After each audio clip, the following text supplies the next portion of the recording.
Hola a todos, bienvenidos a esta nueva edición de Diálogos en Proximidad y tenemos hoy el inmenso honor de que nos acompañe José Antonio Latre Ballarín, Senior Advisor de EY, consultor del sector de la distribución y el gran consumo desde hace 30 años y por supuesto un gran conocedor de nuestro sector, de la economía en general y con el que va a ser seguro un gusto poder charlar y repasar un poco no solo el comportamiento del sector o el estado del sector en este momento, sino también un poco hacer un ejercicio de prospectiva y ver en los próximos meses y años por dónde puede evolucionar el sector. Nada, bienvenido y muchas gracias por estar con nosotros hoy. Muchísimas gracias a Sedas y a ti, Felipe, para mí sí que es un placer y un honor estar hoy aquí y espero que sea interesante la conversación.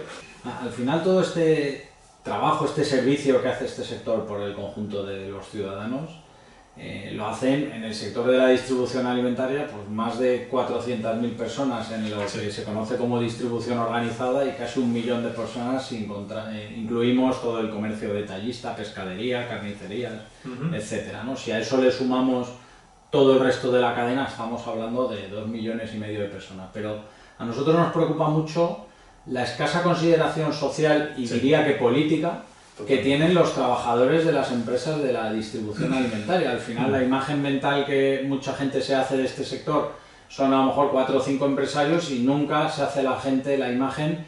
Bueno, en el COVID sí se la hicieron porque valoraron la importancia de tener a un grupo de gente llevando adelante la tienda debajo de casa, ¿no? Con las pantallas. Exacto, y respondiendo digamos, como sector esencial en nombre de todos. Pero, ¿cuál es tu visión de eso? ¿Cómo podríamos trabajar por incrementar ese reconocimiento social y político y que cuando alguien hablara de este sector pensara en ese 1 millón de personas que garantizan cada día que cerca de nuestros hogares tengamos todo a nuestra disposición? Pues es un tema apasionante, a mí también me interesa particularmente. Yo diría, Felipe, por 2 razones, ¿no? Una es el desconocimiento, es decir, yo creo que el consumidor, el comprador, cuando va cada día a la tienda, no es consciente de toda la infraestructura productiva, industrial, de distribución, logística, ¿no? que hay detrás, ¿no? que hace que esos lineales estén llenos de una variedad inmensa de productos, con sus marcas preferidas, con sus... por supuesto sin roturas de stock, ¿no? O sea, hay un desconocimiento absoluto porque estamos en una sociedad urbana. De hecho, una de las, creo, ¿no? de las causas, ¿no? que generan la insatisfacción del sector primario es pues el desconocimiento que tiene la población en general de la procedencia de los alimentos, ¿no? O sea, yo, como sabes que trabajé en su día en el sector lácteo, pues hay gente que se piensa que la leche sale en los bricks y no en las vacas, ¿no? El desconocimiento es una, pero yo creo que hay otro factor, y voy a pronunciar una palabra maldita, no me gusta mucho porque está de boga, que es el relato, ¿no? Y yo creo que, y aquí déjame otra vez que me retrotraiga en el tiempo, porque yo como analista un poco de este sector y durante muchos años, déjame que nos vayamos a los inicios de lo que fue la modernización del comercio en España, ¿no? Yo creo que ahí hay un momento, mediados de los 80, principios de los 90, donde aparecen los hipermercados, ¿no?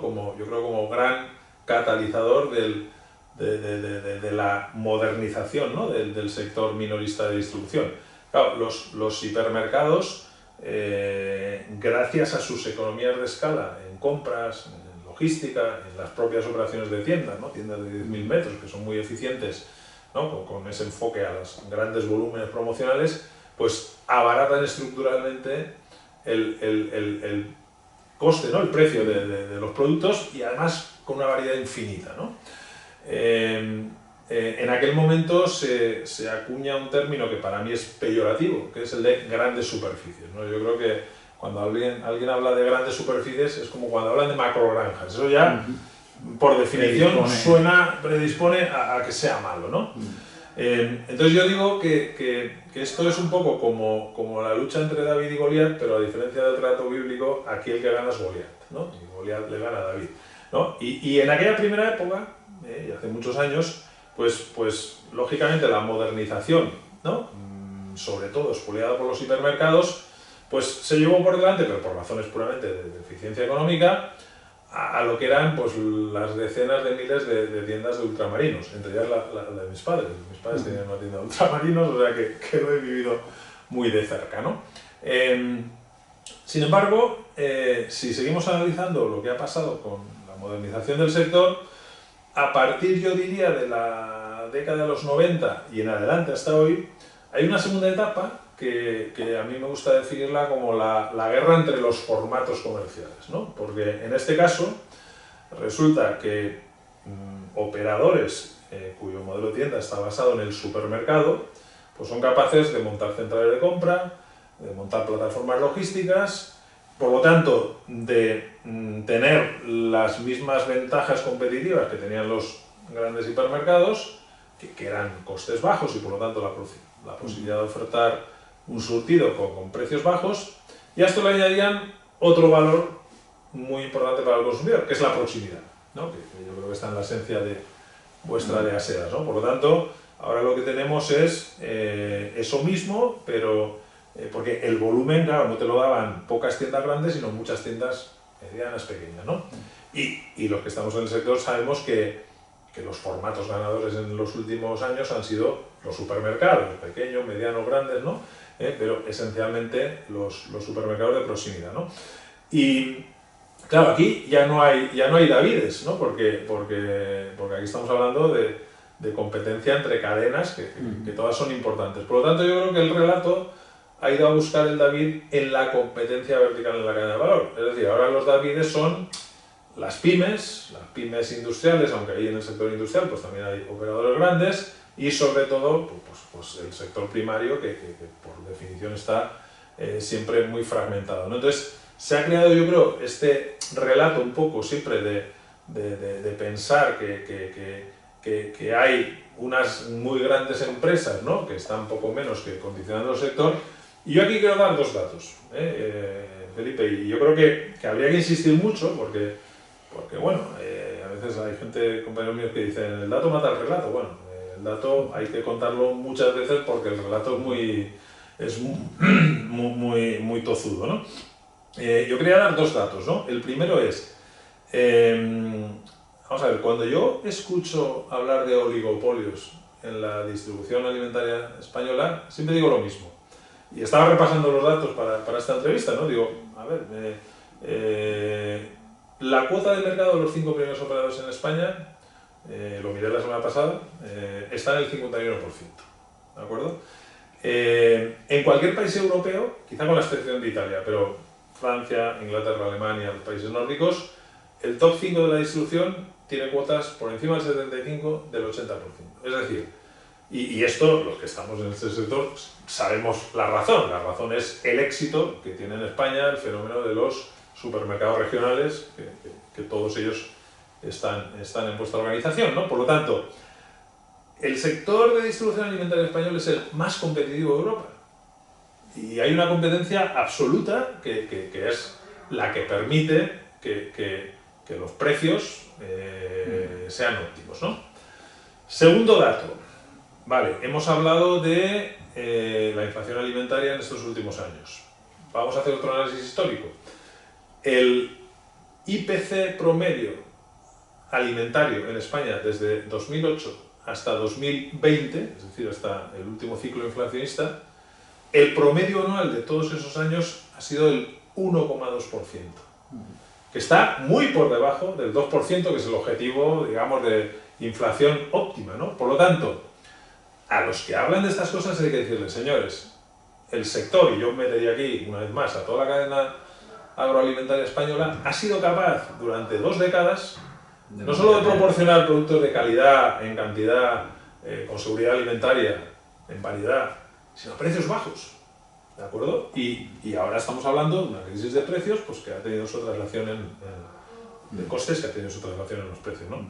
Por lo tanto, yo creo que yo aquí, no sé si os puedo hacer una recomendación, yo sé que Aseas tenéis un rol muy importante, ¿no? Pues en todos los temas de asuntos públicos, ¿no? Para hacer llegar la voz del sector a los reguladores y a la gente que pero creo que hay otra labor que vais a tener que asumir, que es la de hacer pedagogía al consumidor. Y sobre todo, pues yo creo, Felipe, que hay un tema que ha cambiado mucho, que es el tema de las redes sociales, ¿no? Entonces hoy la opinión se crea en unos foros pues donde hay gente que bueno, todo el mundo puede crear contenido sin ningún tipo de conocimiento. Y yo creo que ahí hay una labor fundamental de todas las asociaciones del sector, ¿no? De rebatir con datos pues, lo que es la realidad, ¿no? Del valor que este sector, que yo siempre digo, Felipe, para mí, por supuesto, creación de empleo, valor económico, especialmente en zonas de la España vaciada, etcétera, pero yo creo que el sector, y muy en particular la distribución alimentaria, genera para mí el mayor valor económico y social que genera es el de proporcionar productos baratos, o sea, gracias a la competencia, ¿no? Ese es el punto, ¿no? Sí que a nosotros nos gusta cuando hablamos de las cuotas de mercado dejar siempre claro que esas cifras que se publican, ese 50% de cuota de los 5 grandes distribuidores es sobre la cuota de lo que tienen los distribuidores organizados, que es la mitad de lo que gastamos los españoles en comer. Es decir, la cuota sobre el total... Si metiéramos sobre todo a los productos frescos, donde el comercio tradicional todavía tiene un peso relevante, esa cuota sería muy inferior. Muy inferior. Exacto.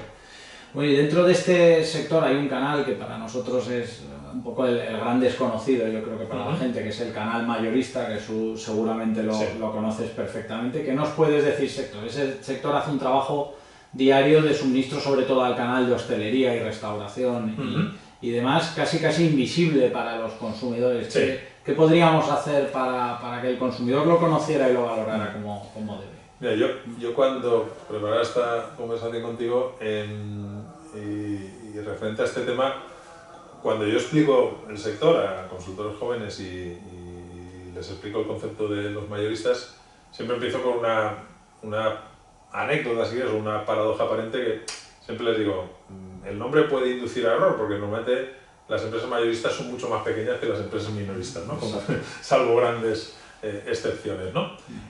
Bueno, yo creo que los mayoristas, ese desconocimiento que yo decía antes en general del sector, en este caso es absoluta invisibilidad, ¿no? Porque son empresas business to business, ¿no? O sea, el comprador cuando va a una tienda, primero conoce la enseña a la que va a comprar, que puede ser su tienda habitual o una de las que utiliza habitualmente. Por supuesto conoce a los fabricantes a través de sus marcas, pero no conoce a esas empresas mayoristas que están en la cadena de distribución y que facilitan la llegada de los productos, ¿no? Yo siempre digo que el gran valor añadido de los mayoristas es generar economías de escala, o sea, situarse en medio entre los proveedores y los clientes y generar economías de escala tanto en compras como en logística y distribución.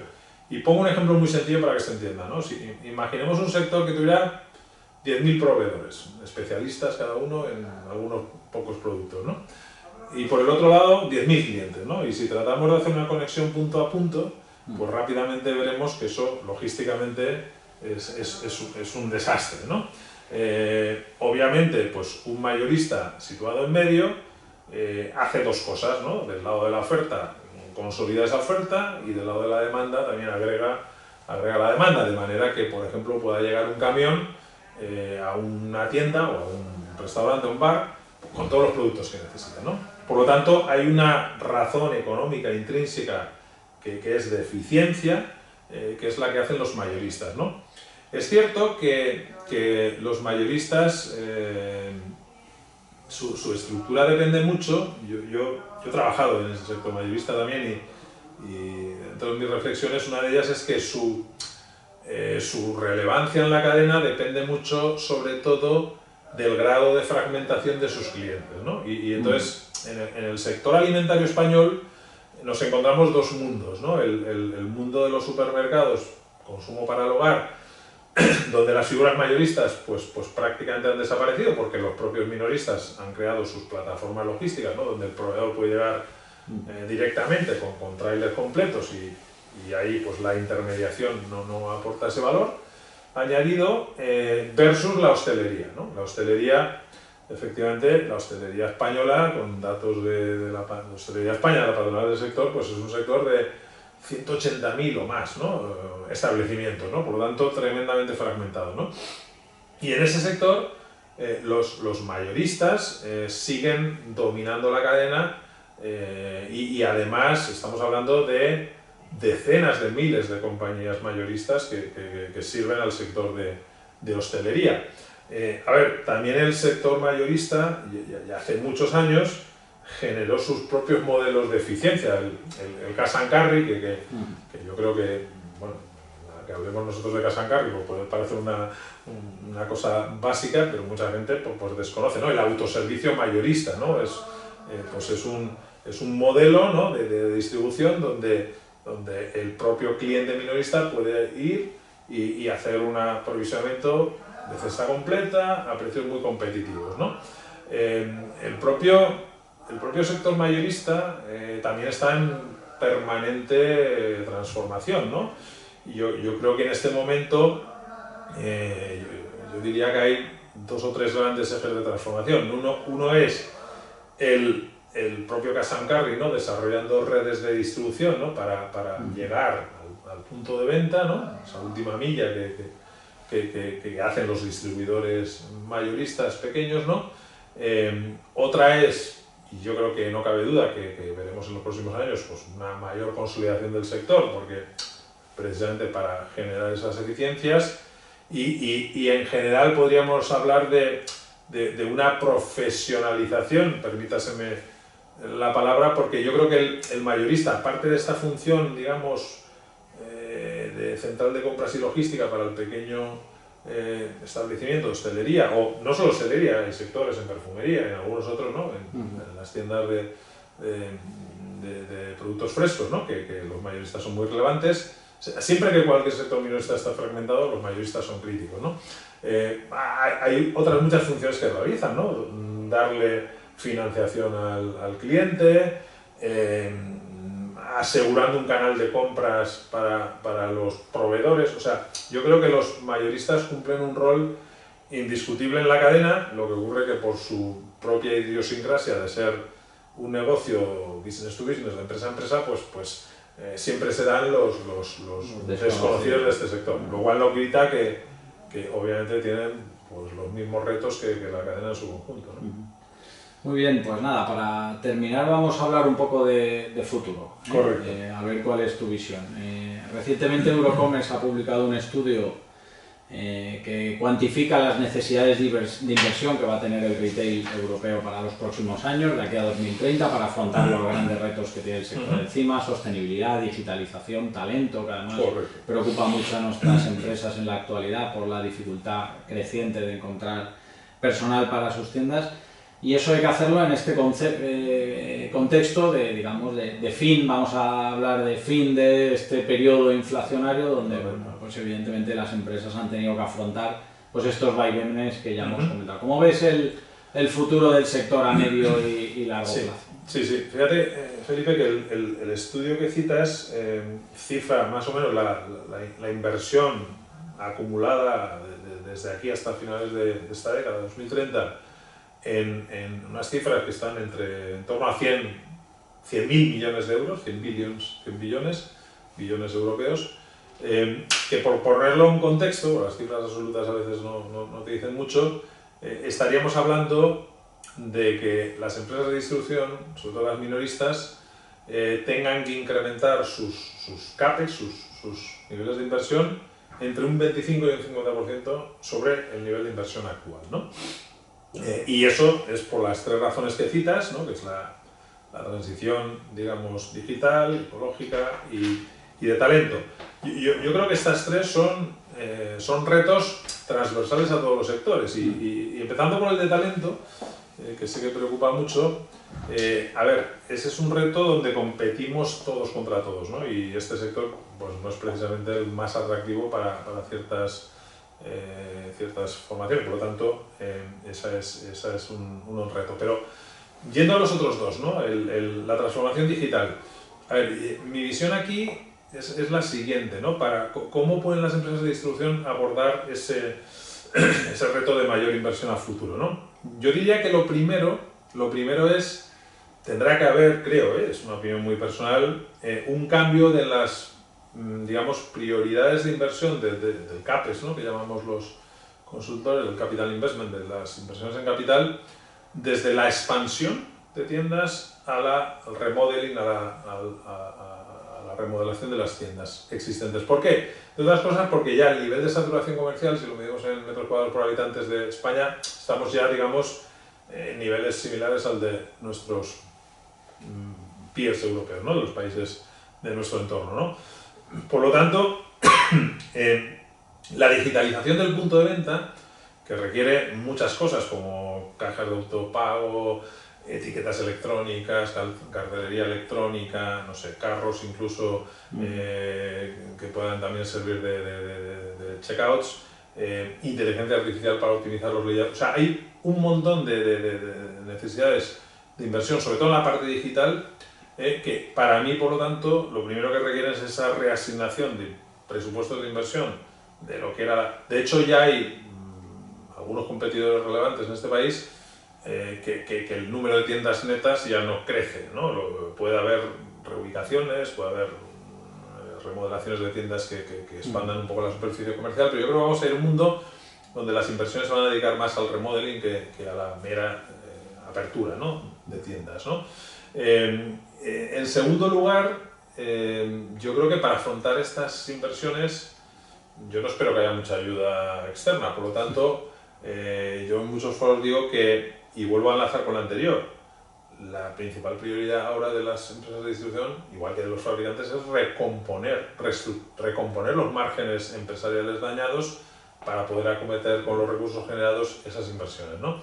En el caso de la transición ecológica, yo creo que eso va a ser un trabajo mucho más de cadena de suministro, porque aquí estamos hablando, es cierto que los retailers tienen temas específicos, ahora mismo está saliendo también el tema de la sustitución de los gases fluorados, con todo lo que va a suponer en inversión en equipamiento comercial, ¿no? De frío, pero en general estamos hablando de la transición del packaging, ¿no? Yo creo que eso va a ser una labor conjunta con fabricantes, pero es un gran reto. Para abordar esas inversiones va a haber que ser más rentables, porque los recursos propios son los que permiten hacer esas inversiones. Muy bien, pues yo creo que lo vamos a dejar aquí. Ha sido un verdadero placer, José Antonio, tenerte este rato. Muchísimas gracias. Yo creo que ha sido muy ilustrativo de cómo funciona nuestro sector, de cuáles son lo que podemos esperar del futuro próximo. Y nada, simplemente emplazar a toda la audiencia. Sí. Solo, Felipe, déjame darte un par de datos más de futuro, porque no quería irme de aquí sin...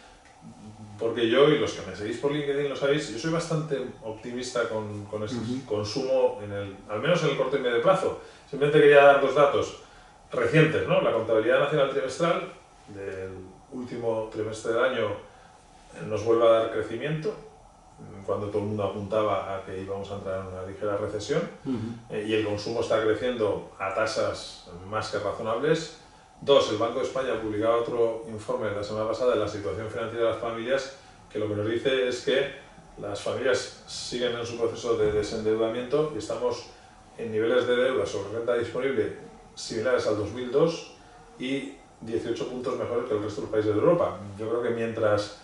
Y esto se debe fundamentalmente al buen funcionamiento del mercado laboral. Yo creo que mientras las familias tengan una situación financiera, unos balances saneados y el mercado de trabajo siga fuerte con todos sus problemas, hay que ser optimista. Yo ya sabéis que no soy tan optimista con las luces largas de la economía, pero las luces cortas para los próximos meses, y por eso digo, no nos volvamos locos con guerras de precios, porque hay que recomponer los márgenes, los volúmenes no están cayendo, o sea que si sirve podremos profundizar en estas cosas, pero que queda este mensaje final de optimismo, ¿no? Estupendo, yo creo que no podemos acabar de mejor forma que con ese mensaje de optimismo. Muchas gracias de nuevo y nada, un placer. A vosotros y un placer. Muy bien, pues hasta la próxima.